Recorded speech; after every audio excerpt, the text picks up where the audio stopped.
Se você está gostando do nosso conteúdo, se inscreva no canal e deixe o like. E não se esqueça de comentar no vídeo de que cidade você está nos assistindo, para assim a gente saber até onde o nosso vídeo está chegando. E agora, vamos ao relato de hoje. Oi pessoal, quero contar a vocês uma história que, sendo verdade ou não, há gerações é passada dentro da minha família. Ela narra quando o meu tataravô teve que enfrentar um lobisomem, e não é algo como um conto de fadas. Eu achei que seria interessante compartilhar ela aqui, mas adianto, é uma história bem pesada, e vou contar como se fosse o meu tataravô contando.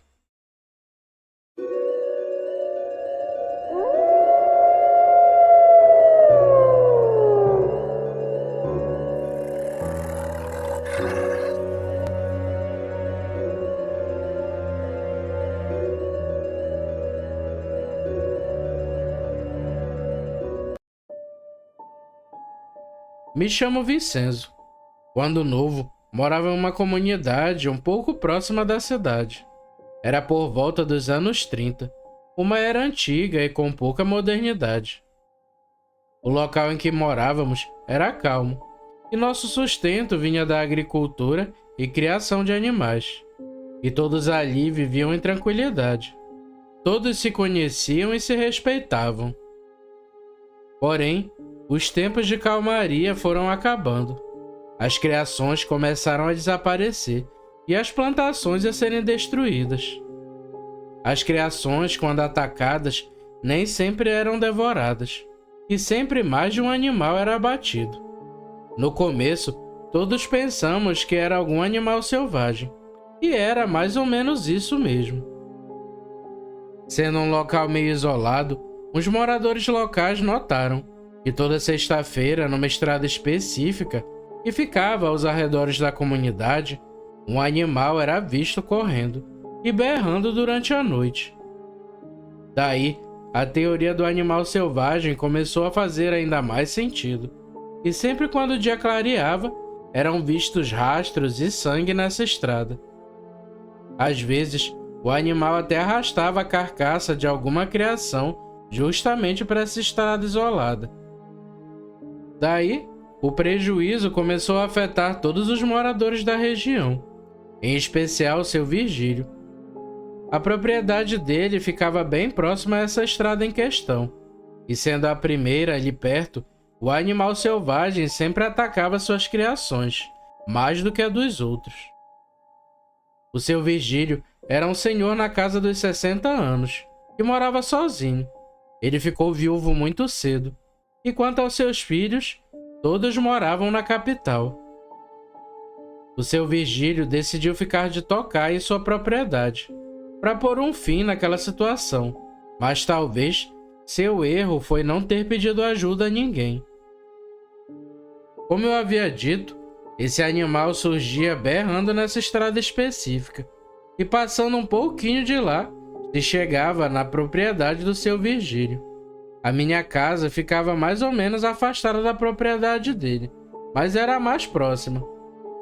De madrugada, bem ao longe, eu escutei uns barulhos de tiros, mas ignorei, achando que era alguém caçando ali por perto.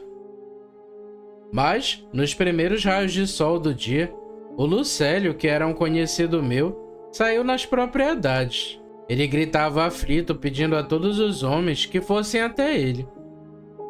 Bem, quando eu fui ao encontro dele, ele chamou a mim e a todos para ir até a estrada mais próxima, já que seu Virgílio estava em seus últimos momentos de vida. Daí, cada homem pegou seu cavalo e arma e fomos até essa tal estrada. Chegando lá, o cenário era horrível. Havia muito sangue para todo lado, e o seu Virgílio tinha muitos órgãos internos expostos. Em seus últimos momentos, com sua voz baixa, ele contou a todos que não era um animal selvagem normal, era alguma outra coisa que atacava as nossas criações. Ele falou de um bicho desconhecido, meio homem, meio cachorro, mas que tinha uma enorme força física e garras mais afiadas do que qualquer lâmina. Antes de falecer, ele disse aos homens que deviam se unir, já que ele sozinho não conseguiu enfrentar aquela fera. Depois do seu último aviso, ele faleceu, o que causou uma grande comoção e, ao mesmo tempo, a ira dos homens ali presentes. A partir daquele momento, os homens se reuniram e tentaram entender tudo o que havia acontecido, e foram em busca de conhecimento, e para isso foram atrás dos anciões da comunidade. Falando com eles, descobriram que existia uma maldição, e um homem ou mulher podia passar por uma espécie de metamorfose, e deixavam de ser gente, e viravam verdadeiras feras, com o único intuito de matar tudo que estivesse à sua frente. Então, os homens passaram a se reunir aos montes, e foram semanas para tentar capturar a tal fera.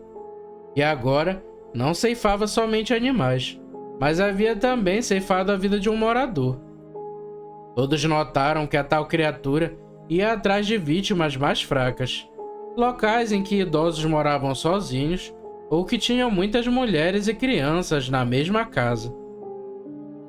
Por mais de uma vez, os homens faziam tocaias, e pela primeira vez em uma certa noite, eles viram a tal criatura, correndo e urrando pela estrada.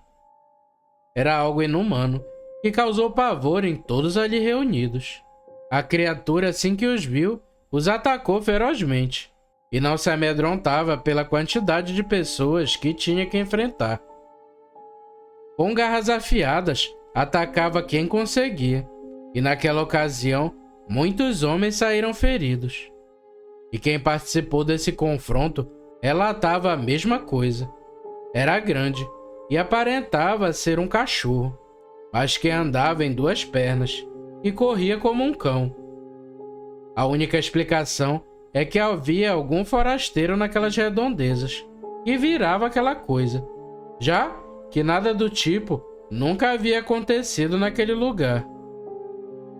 Daí, meus amigos, virou uma verdadeira caça às bruxas.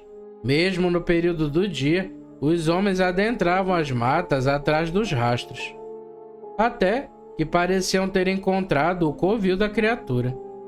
E de novo, numa sexta-feira, os homens se reuniram e foram atrás daquela fera, todos armados até os dentes e preparados para pôr um fim naquela situação. E foi uma noite inteira de perseguição. Mesmo de longe, era possível às vezes escutar o barulho de tiros e berros altos, os cavalos correndo, e tudo na tentativa de ceifar a vida da criatura. Após tantos fracassos, os homens conseguiram acertar vários tiros na fera, e após a morte daquela horrível criatura, os homens só acreditaram no que viram porque estavam presentes. Logo, no lugar de uma criatura demoníaca, agora jazia um simples homem, magro e cujo rosto todos ali presentes desconheciam. Após eliminarem o monstro, enterraram aquele desconhecido às margens do rio, longe da comunidade, e ali parecia que aquele inferno tinha acabado. Durante as semanas seguintes, tudo foi se acalmando e voltando à normalidade. Ninguém tinha esquecido o que tinha acontecido, mas tentavam pôr a vida nos eixos novamente. Mas essa paz durou pouco, pois após 2 meses, os ataques começaram de novo, e dessa vez estavam sendo bem mais agressivos e violentos. Criações estavam sendo verdadeiramente exterminadas, uma por uma. Se alguma casa ficava vazia à noite, quando o dono chegava, a casa estava arrombada e toda revirada. Aquilo era forte, e o odor da criatura impregnava os locais. O terror que mal havia acabado foi retornando novamente. Os homens se reuniram de novo e foram até a cova daquela primeira criatura, pois quem sabe aquilo poderia ter voltado à vida.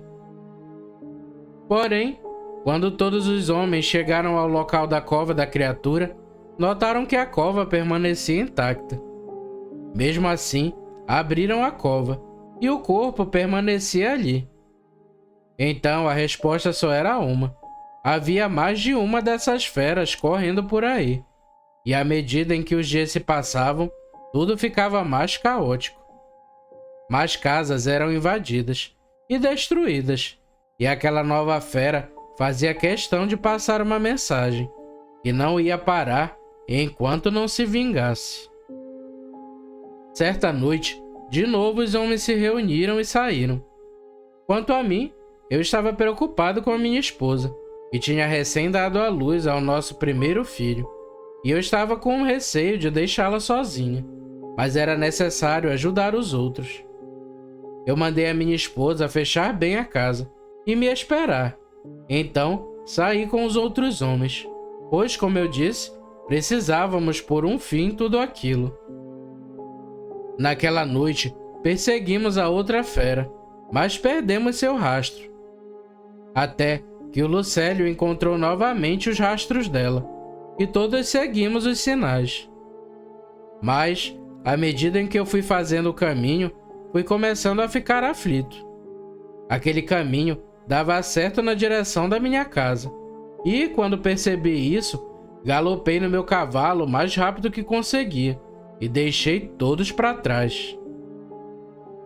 Ao me aproximar da casa, consegui escutar o choro do meu filho, mas, para o meu desespero, o choro estava se afastando.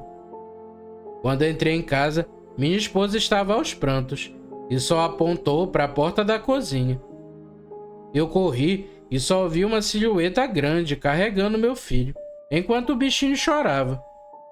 Sem pensar em nada, eu corri atrás do choro do meu filho, mas o choro logo ficou longe, ao ponto de eu não conseguir escutar mais nada. Após isso, peguei meu cavalo e saí na escuridão. Os outros homens tentaram me parar, mas nada me impediu. Eu corri sem rumo, mas para aumentar a minha dor, não encontrei o meu filho. Quando voltei para casa, foi muito difícil. A minha esposa desmaiava e acordava, sempre em crises de choro. Mesmo estando destruído, eu precisava entender o que havia acontecido. E então perguntei à minha esposa. Ela contou que pôs nosso filho para dormir e foi tomar um banho, e que por sua própria culpa havia deixado a porta de trás somente encostada. Enquanto se banhava, escutou o choro do bebê, mas notou que algo estava errado, pois sentiu um forte odor e percebeu que havia alguém em nossa casa. Quando ela saiu correndo, foi no mesmo momento em que coincidiu com a minha chegada, e aquela fera havia invadido a nossa casa e roubado nosso filho. Eu prometi a ela que ia trazer nosso filho de volta, e passei dias incansáveis atrás da fera. Todos me diziam que não havia mais esperança, mas eu tinha uma promessa a cumprir para minha esposa. Até que numa certa noite, conseguimos encontrar seu rastro, e a perseguição foi implacável. Atirávamos e sabíamos que estávamos acertando, pois escutávamos os urros de dor da fera, e mesmo assim não se entregava facilmente. Após muitos confrontos, encurralamos aquele bicho próximo ao rio. Daí surgiram os primeiros raios de sol, e eu só me perguntava para aquele bicho aonde estava meu filho. Aquela fera, aos poucos, foi perdendo seu tamanho, e de repente tinha uma mulher desnuda bem à nossa frente. Ela tinha os cabelos desgrenhados e estava muito suja, e só tinha dentes podres em sua boca. Ela estava bastante ferida, mas não se entregava e ainda parecia selvagem. Eu repeti a pergunta, de onde estava o meu filho.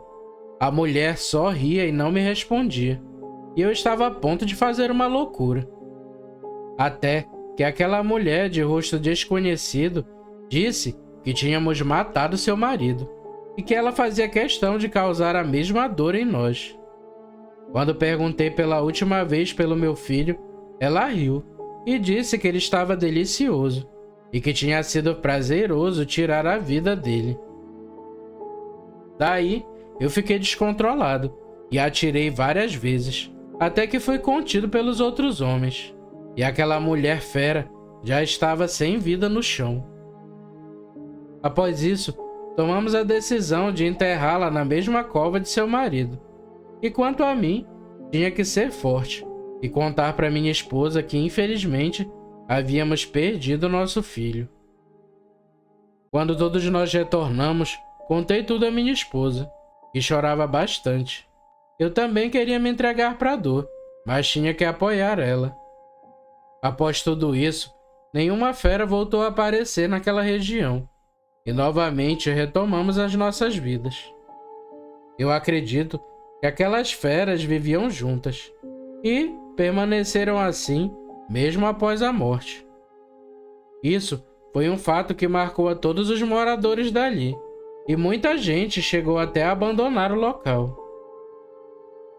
Bom, gente, essa foi a história que eu queria compartilhar com vocês. Se aconteceu mesmo, não sei. Mas mesmo que seja algo exagerado, achei que seria interessante contar a alguém.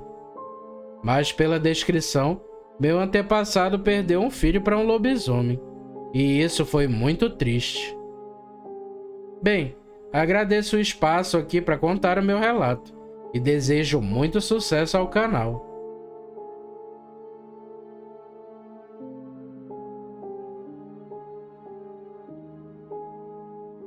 Se você gostou do vídeo, não se esqueça de se inscrever no canal e deixar o like. É um pequeno gesto para você, mas uma grande ajuda pra gente. Nos vemos no próximo vídeo, pessoal. Fiquem com Deus e tchau!